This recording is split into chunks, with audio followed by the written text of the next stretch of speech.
Hey, what is going on, good people? Welcome back to another episode of Identity Talk for Educators Live. This is your host, Kwame Sarfo-Mensah, owner and founder of Identity Talk Consulting LLC. And we have a special guest, still staying with the theme of STEM/STEAM education. We have my good brother and friend, Ronnie Thomas, who is the founder of the Georgia Science Robotics Academy Incorporated, as well as Fun Weird Science LLC, which provides impactful K-12 STEAM enrichment for teachers and students throughout. And there's a lot of great stuff that's going on with both of those initiatives. But before we get into that, let's just share a few things about this good brother. This is the two-time Teacher of the Year recipient and recently inducted honoree at his alma mater, Alabama State University, for the 50 under 50 class. So congratulations for that, good brother. Thank you, man. Thank you. I really appreciate that, brother. It's an honor, man. It really is an honor. So he is currently based in Atlanta, Georgia, but he's an Alabama boy at heart. Yes, indeed. Yes, indeed. Yes, sir. Indeed. So let's welcome Mr. Ronnie Thomas to the show. What's going on, good brother? Peace, family. How's everybody doing today? Man, everything is good. Let's get right into it. So I was able to share a few things about your life, but take some time to share with the audience a little bit about yourself, man. Well, I'm from Birmingham, Alabama, went to Alabama State University, and 20 years ago, I moved to Atlanta, Georgia, and began my teaching career. And just last school year, I resigned, to be able to give my full energy and effort toward those initiatives, Fun Weird Science and our nonprofit Georgia Science Robotics Academy. So, I just pretty much have a deep passion for science and STEM education. And around my 5th year in teaching, I almost left, man, to go drive trucks. Got kind of burnt out, with the mundane monotony and the routine of, we're going to do this year, and then next year's a whole new focus. So I got kind of burnt out from that and almost left to go drive trucks. And around that time, I started teaching science full time and just fell in love, man. So science saved my teaching career. That's what's up. So has science always been your favorite subject growing up, or was this something that developed over time? I think about that often, right? I think it might have been something that was kind of like dormant inside of me. I've always had like a natural curiosity about the world around me. Growing up, I would probably say that like social studies was my favorite subject because I was like really, into maps and history as a kid. But, I think that science bug might have been laying dormant, and it was brought to life, man, in my adulthood when I began teaching. All right, awesome. So staying with the STEM theme, so you have a couple of initiatives or programs going on. You have the Georgia Science and Robotics Academy Incorporated, as well as Fun Weird Science, which is the programming arm of that organization, right? So can you just share with the audience a little bit about both of those programs and how they function? Yeah, so in the beginning, I wanted to create some type of vehicle that would allow me to bring in funds because the communities that I serve might not have had the funds readily available to invest in those experiences. So wanting to have a vehicle where I could pump money through to provide those opportunities, to kids that look like me. To help them remember and reconnect to their ancestral connection to STEM and giving them the confidence to know that they can pursue those spaces. So out of that, I created the 501c3, Georgia Science and Robotics Academy. And, with a nonprofit, you have to be very strategic about like the financials and the money. So, I also knew that I wanted to be able to live. So I wanted to have a LLC where I could kind of maneuver and use my money a lot freer and not have to worry about, any violations with tax codes and things of that nature. Yeah. So that's why I made the LLC so I can kind of be able to maneuver a little bit more freely with the finances. And now I hear that, and as someone that has an LLC, I mean, I understand that now. I'm still learning about it. Yeah, me as well. Yes. Me, because I've heard now that you can have like a hybrid entity where you can have an entity that operates like a 501c3 and a for-profit. So, you know, I'm still learning myself, man.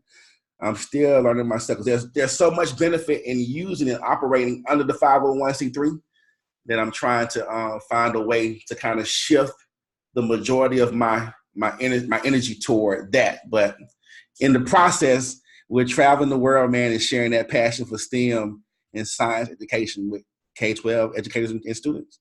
Definitely.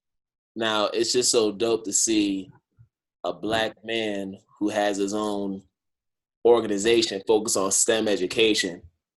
And when I think about that, I think about my childhood and all the different science shows I saw.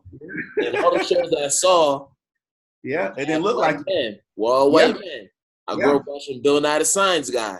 Yeah, me too. I grew up watching another show called Beekman's World. Okay.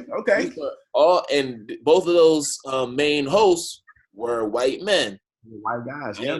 I enjoyed the shows, but I always wonder, were there any scientists out there who are doing similar things? Yeah. Who look and that's like the subconscious repercussions of those shows. As good as they were with getting kids excited about science, you know, you left in the impression of Black children's mind that scientists did not look like them.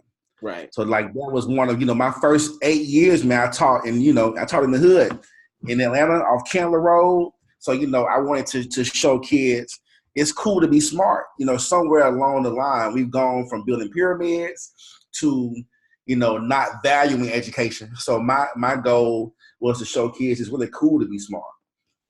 Oh, man, absolutely. And kids will, like you said, man, kids will aspire to be what they see. So, you know, trying to provide a face that look, although I'm keeping my programs for every kid, but I definitely have a special interest in helping to restore that positive image in the minds of Black children. No, absolutely. And just staying on that, how would you describe the state of STEM education as it relates to young men of color? And I'm only asking this because there are numerous articles and research that's been done regarding the lack of African-American male representation in STEM fields, particularly in education.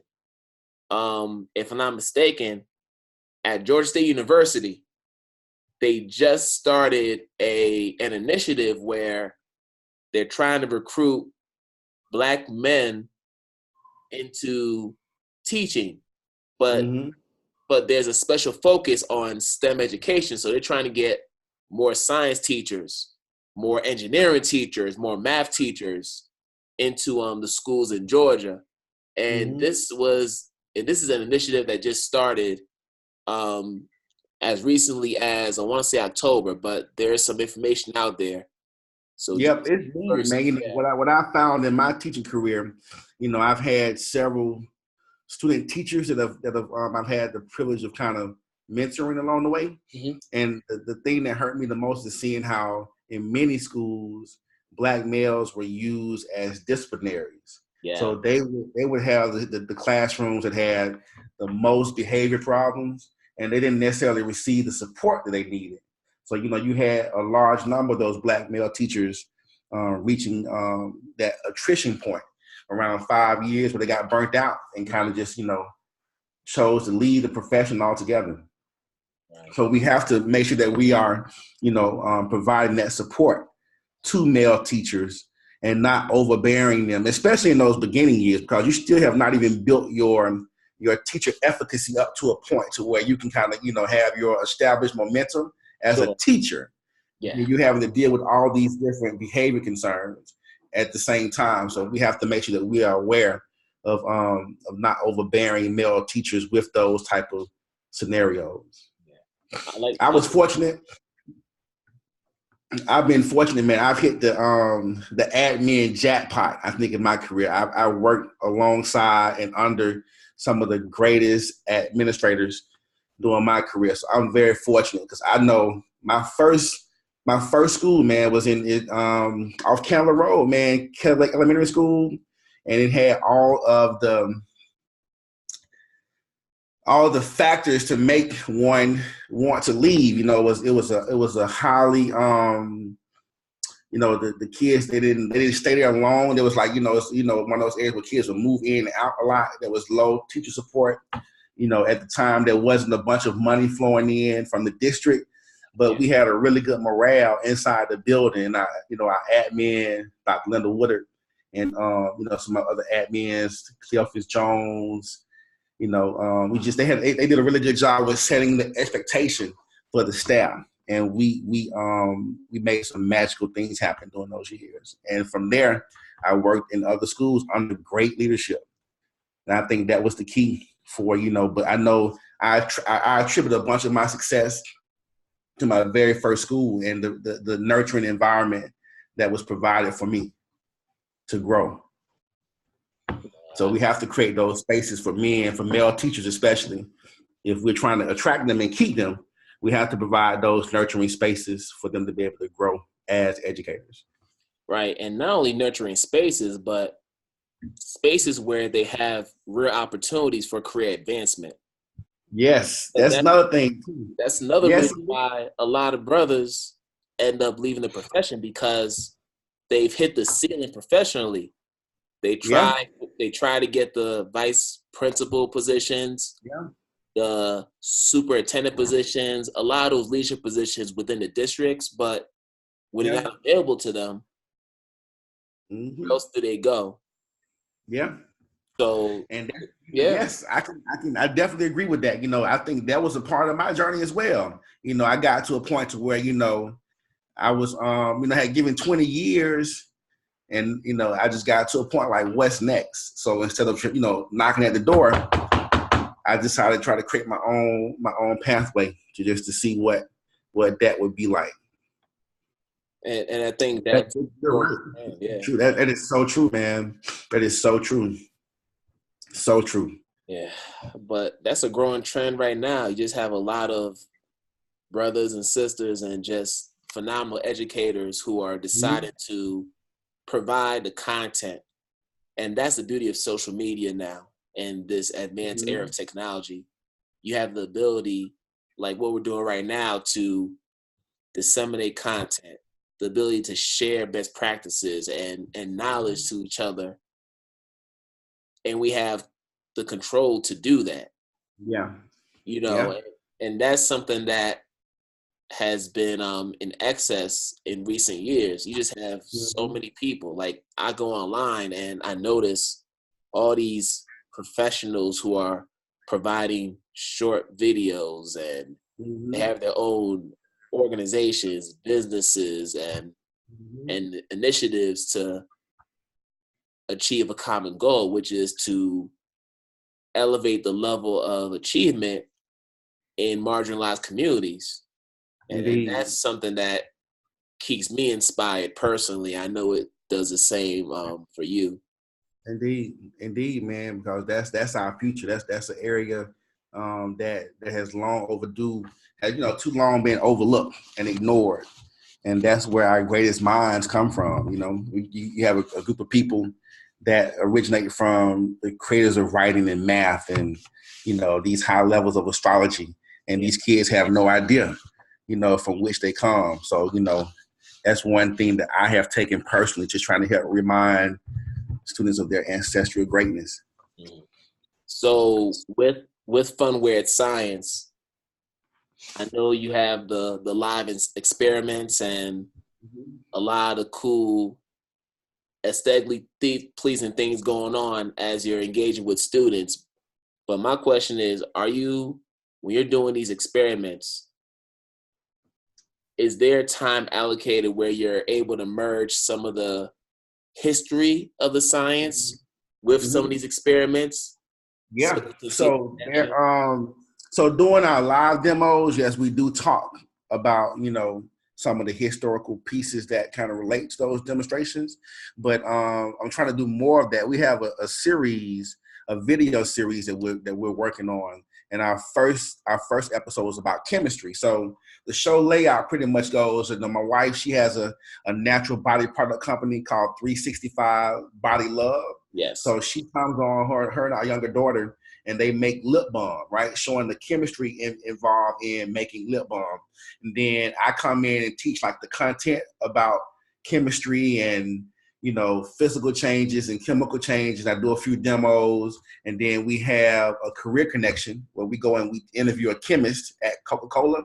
And then we have a book feature where I think this in that episode, it was, I think the book might have been titled Pretty Little Black Girl, but it talks about cosmetics. My older daughter came in and made the connection between cosmetics and people's view of beauty based on, the standards that have been set by certain parts of our society. And they make the connection between, cosmetics and beauty and encouraging kids to embrace their natural beauty and that whole nine. And then we end the video with my good mentor, Dr. Chika Okoye. And he comes in and he gives us the historical relevance in chemistry and how it comes from the word chem, which comes from chemet, and he goes through the whole historical timeline with Shank Diop. And so we try to make that connection, and we can get more bang for our buck in the online piece. So yes, we are definitely trying to create to make that historical connection as well. Yeah, shout out to Dr. Okoye. Man, that brother saved my life, man. That brother changed my life dramatically. Who I've had the pleasure of meeting through the Black Educator Rock conferences. And I mean, he's just doing the work from the success boot camps. And I mean, he is one of the forefathers when it comes to African-centered education, today. So he has made a tremendous impact in my life, and I'm forever grateful for him and his work. Yeah. Indeed. Yes, blessed. Always great to hear what he's doing. So shout out to Dr. Okoye. Yes, indeed. We love you, brother Chika. Yes.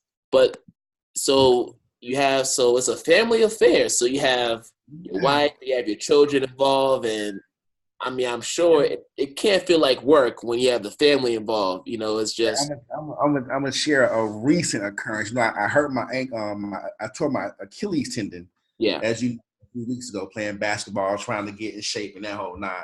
And we had a science show scheduled that was taking place during my recovery time, and there was no way possible that I could do it by myself. So we had to miss one engagement that was a week after my surgery. No, it was the next day after my surgery. Had to miss that one. And then this engagement was the next week. So the whole family, man, we drove out, it was out of state. We drove out of state and we made it happen, man. But I think the impact of the group seeing this whole family together, from my 5-year-old son to my wife, like everybody had a part to play in that science demo. And, it was beautiful. It was beautiful. I think that was our first time we've done we have the Fun Weird Science TV channel where we do like a Fun Weird Science and spaghetti series aimed toward families. And we, so we've been doing family parts, but at that science show, that was our first time doing a science show together as a family. And it was amazing, man. That made my day. Wow. That's great. So yeah, we're looking forward to doing more of those. But it was a beautiful day. I'm gonna send you those pictures and videos when I get through editing those. Oh yeah, please do. Now you mentioned Dr. Chika Okoye as a role model, in your life. Are there any other people who have inspired you to follow the path that you followed? Oh man, yeah. I mean, I would even hate to even try to name names because, I'm sure I'm going to omit somebody.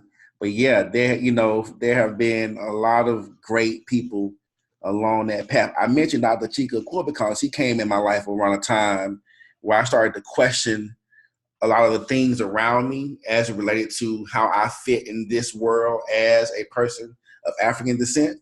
And his work, his videos, his lectures, and his conversations were very pivotal in that time of my life. So I definitely like to point him out because of the impact that he made during that time. But yeah, there have been a number of people that have poured into to make me the person I am today. So to stay safe, I want to thank everyone, but I would be afraid to start naming names.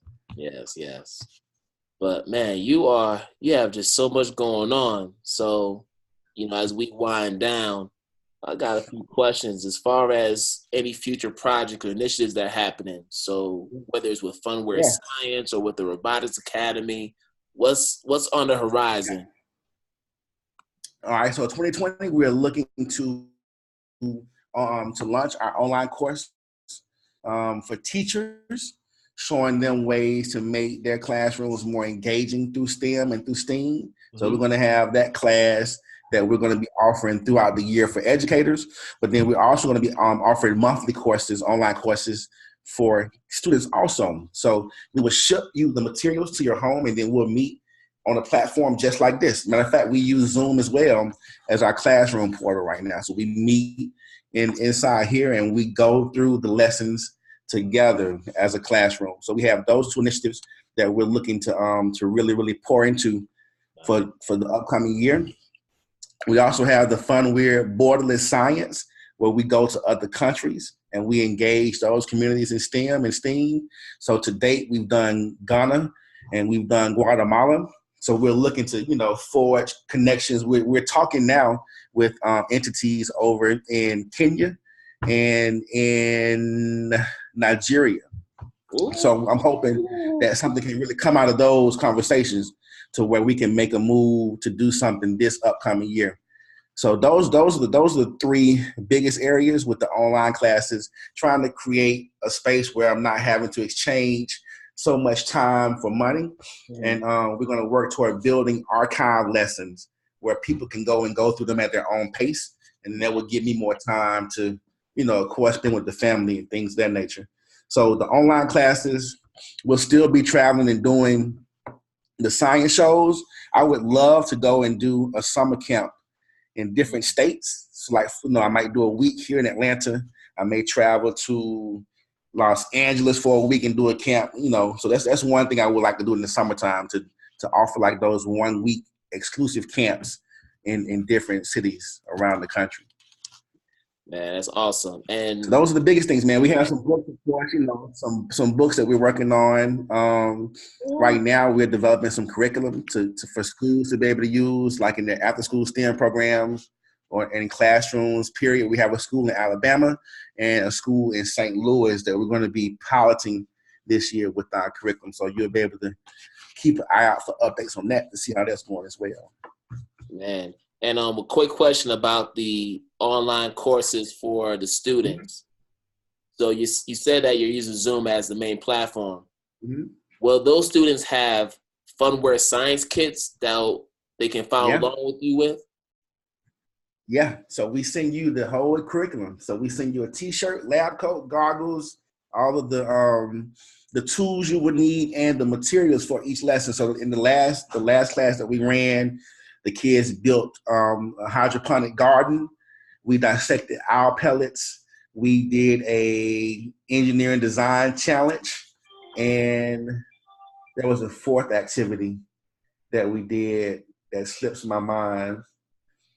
Man, I'm drawing a blank now. But yeah, so we send you everything that you need and we go through it together. So for our upcoming class, we're going to be focusing on STEM careers. So we're gonna highlight a different career each lesson, and then we're gonna have an activity or a project that relates to that career field. Awesome, man! I can't wait to see how all these initiatives unfold for 2020. See. Yes, indeed, man. We're excited, man. We're excited. We're looking forward to it. Yes, and also, man, you're just a humble dude. This is the ultimate hustler. And you have to be when you got a family and, you're trying to get these initiatives off the ground. You got to do some other stuff, a few side hustles. Yeah. So, listen, you got plenty of those. Yeah, and I see. But for those that need, some entertainment, some good music in their lives, Yeah, You have DJ DJ Can't Can't Stop. Stop Services too, right? Yes, indeed, man. So we through Can't Stop Talk to me about Services, it. we provide. It's funny because I started DJing at my school. I would do little dances at my first school for the children. I was renting my fraternity brothers' material equipment, and from there, it birthed into a business. Because as we know, teaching does not really generate the income one needs to live. A good life economically. So we picked up these businesses along the way. So through Can't Stop Services, we provide mobile DJ and outdoor movie services. We bring out the movie screen and we can have a movie under the stars. And through our DJ services, we provide DJ, karaoke, and video jockey services. Wow. So listen, y'all, you got yourself a STEM specialist and a DJ all in one. All in one, man. And we also, we have a new company, Shoe Aerials. Shoe was the comedic god of the sky. So we have a drone company where we can come out and get, aerial photography and videography using our drone. So that's our latest. I have not got my license yet. That's why we haven't really did a launch for that business. But yeah, that'll be our next business endeavor. And then I have my daughters hopefully taking the lead. We have a company called Thoughtful Tees, where we have T-shirts with just statements or words that are all designed to provoke thought and conversation. So I'm hoping they're going to take the lead with that to get those T-shirts out. All right, man. So we have a lot of different businesses and programs and initiatives that are on the horizon. Yes, so, indeed. Yes, yeah, indeed. man. You are a busy man. We are, man. And going back to the day's principle for Kwanzaa with cooperative economics, I definitely want to shout out, I mentioned my businesses. I want to mention my wife's business again, 365bodylove.com. My sister has a company called culturegreetings.com, where if you want culturally relevant greeting cards, she can create those for you on demand, and she ships them out for you also. But that's culturegreetings.com. And one of my best friends, man, Ashley, has a company called Abiri Tours. Abiri, I think, is a Swahili word for be there. Mm-hmm. And he provides travel opportunities for people of color to see the world a lot more affordably than some other businesses are able to do. So I definitely want to shout out those other businesses on this third day of Kwanzaa, focusing on group economics. Yes, in the spirit of Ujamaa, let's support these businesses because we got to work together. Yes, indeed. There's no I in team. We got to come together and support each other in order for us to advance together and to elevate. So yeah, we are the help that we're waiting on, man. Yes, sir. Yes, sir.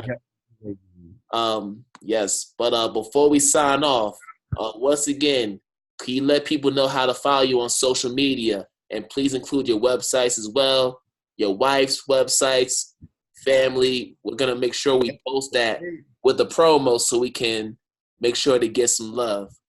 All right, family, get your pencils out. I want you to go ahead and visit our website, Fun Weird Science, funweirdscience.com. And on social media, we're on Facebook, Instagram, and Twitter at Fun Weird Science. And on YouTube, we have Fun Weird Science TV, where we have a number of series that we're creating on there as well. One of them is called Fun Weird Science and Spaghetti, and it's geared toward families, encouraging families to incorporate science and STEM during their dinner time. So I highly invite you to visit those sites. We're going to also be moving some stuff to a new platform called iStar, where we're going to be able to monetize some of our content. So look out for our Fun Weird Science page on the iStar platform as well. And if you need some natural body products, check out my wife's page, 365bodylove.com. All right. Awesome. And also, don't forget, DJ Can't Stop. You want some good entertainment? Can'tStopServices.com. So check us out there too. I'm sorry, DJ Can't Stop. We changed that URL, DJCan'tStop.com. DJ KANTSTOP.com. We do travel as well to help share our love for music. And we provide, services for corporate events, weddings, any occasion that requires a good musical memory, we can help create that for you. Oh man, see, I had to throw that assist in there because he has so many of these businesses, man. I gotta Yeah, help you got out. that one. I appreciate that one, I help man. you out, man. Trying to show I you love. appreciate that. And But thank man, you man, for this space, man. I really, really appreciate you sharing your platform today to let me talk about some of these initiatives. hey man, that's what IDTALK for Educators Live is all about. We're trying to highlight the unsung heroes of education. And when we say education, we're not talking about just in the classroom. We're talking about in the community. Man, you could be a coach. You could be a mentor. You could just be a community member that's just bringing up the next generation. You don't have to be a classroom teacher to be on this platform. If you're doing something that's uplifting the youth and others in your community, you have a space on this show. So, awesome. I definitely have some more referrals to send to you as well, man. There's a really strong initiative here in Atlanta called Black Man Lab. It takes place every Monday over at the Young YMCA. Okay. And it's a safe space, man, for Black men of all ages. And they have different topics they cover every week. And it's a pretty dope space, man. Pretty dope space. A lot of great things coming out of that endeavor. All right, man. Awesome, man. But hey, brother, it's been a pleasure. Ladies and gentlemen, Mr. Ronnie Thomas. Make sure you check out Fun Weird Science. Make sure you check out Body 365. BodyLove.com. Body Love. Make sure you check out DJ Can't Stop Services. Yes, indeed. Check all these other initiatives that are going on. So 2020, I know it's going to be a superb year for the Thomas family and those in the circle. So, indeed, my brother. Thank you so much again, man, for what you're doing.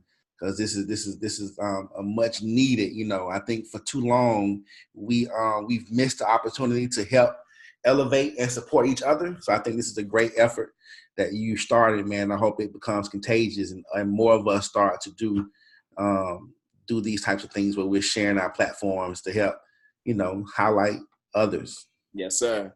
But that's what it's all about. I mean, there are already people who are doing, these similar initiatives. So I'm definitely not the first one. But what I can say is, as teachers, as educators, we get better by borrowing best practices. We borrow. Most definitely. We're the best at borrowing. That's how we get better. The stuff that I know now, I didn't invent it on my own. I learned from somebody. Indeed. So my advice to that first year teacher, the thing that played a pivotal role in my career was finding professional development to attend.